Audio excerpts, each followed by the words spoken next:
Classical, which is it's the biggest league game in Europe. Okay. Yeah, In the world. in the world, actually. It's the biggest league game in the world, regardless of what many people that view us, especially because we're English speakers, and our audience will be largely of English speakers. Okay. So there will be a bias towards the English Premiership for them, a bias which we see day to day, Mark and I, when we associate, when we sit in the pub, when we read the newspaper, when we go onto the internet or onto social media and everything. The truth of the matter is that the El Clasico remains the biggest game in Europe. Now, what happens is that for especially this generation, Yes.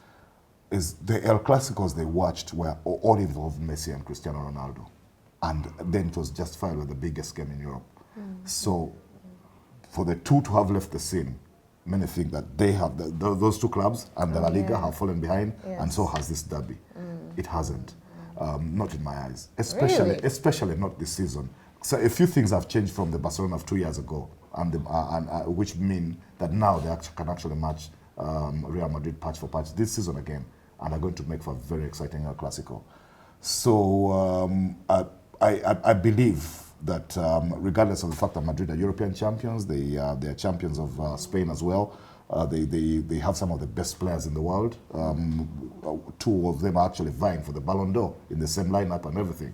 And the third one should be vying as well for them, but he only just joined in. Okay. I'm talking Vinicius Junior and Jude Bellingham, being joined by Kylian Mbappe.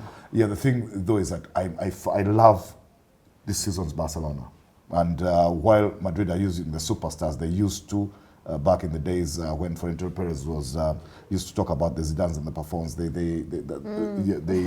think they maintained the model. Barcelona have gone back to La Masia and have brought the kids in that are taking Barcelona back to what we used to know. Actually, and, the fact of the matter, and why I'm so keen on this El Clasico, as keen as I've been for any other in history, it is typical classic Barcelona Real Madrid. Barcelona have always been the team of Catalonia, who have always fought for full autonomy from Spain, and then you have Madrid, who are labeled as the team of the institution, the team of the government, of the Spanish government. Okay. Madrid have for years been they've been beneficiaries of state support, state funding, and then Barcelona have been a team which is they've been humble. They've projected themselves as a team which is going to build for the long term. Okay. Madrid want to buy all the ready-made players. They think it's their divine right to have all the best players in the world, which is why they've always had Zinedine Zidane, Ronaldo, Figo, David Beckham. They think anyone who's the best player in the world should be playing for them, and that is their birthright. And for Barcelona, they play the long haul. They're going to take time to build and develop players, nurture them over time. Yes. And right now, this is as close to the best La Masia products as any in history. Yeah, because when you see some of the stuff that these kids are doing, the Pedris and Lamine Yamals and Gavis, I mean, it's special stuff. Yeah, which is why I can't wait. To be honest, I can't wait. It's 10 p.m. kickoff here in Uganda, 10 p.m. Uganda time, East African if you like, on Saturday, and I can't wait. I think Madrid are going to beat Barcelona, and Madrid have got actually the most frightening team in world football. I mean, the potential, and I mean, I love the La Masia project. I love the kids who've come through. I think they're as good. They're going to be as good as Busquets and Xavi and Iniesta at their peak. The history suggests that, I mean, Barca have the patience and they've got the same organizational structure to see those kids through.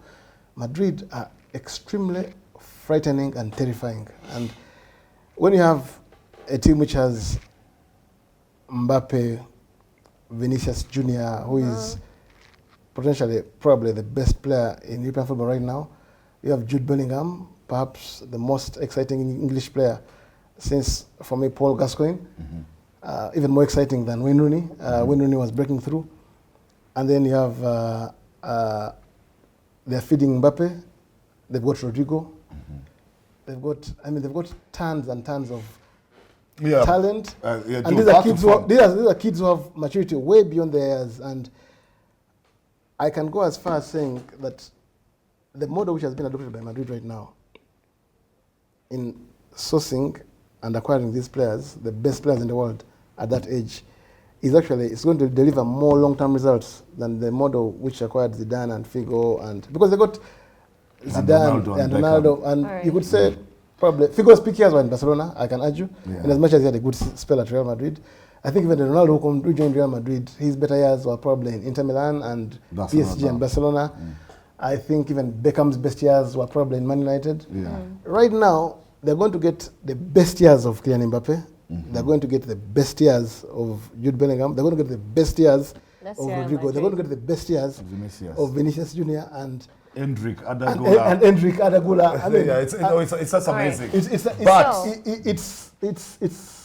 I mean, I just shudder to imagine. Well, I agree with all of that. Madrid at their best are such a frightening beast. Well, I agree with all that, and that bit they've always done that stuff with the Beckhams. You say the figures and all goes all the way back, by the way, to the 50s and 60s when they had Ferenc Puskás and Alfredo Di Stefano. They've always been that kind of team, and that period they won the first 5 Champions Leagues ever. And so their history is such that they've built their teams in that way. But this is the year in which Barcelona have shown that they've built their teams in their own way as well. I've said that blend of youth and experience, because Rafinha, I talked about Rafinha, for example, he's the one who brings the experience. These days even puts on the armband. It shocks a few. I'm sure the Brazilian president is about to get a seizure. But there's Robert Lewandowski. There's that guy as well. It's been a tremendous signing for Bayern. And to think they're going to him at 35 years. He's one of the fittest sportsmen in the world. His training model is the same as Cristiano Ronaldo's and Novak Djokovic. Those are the fittest strikers.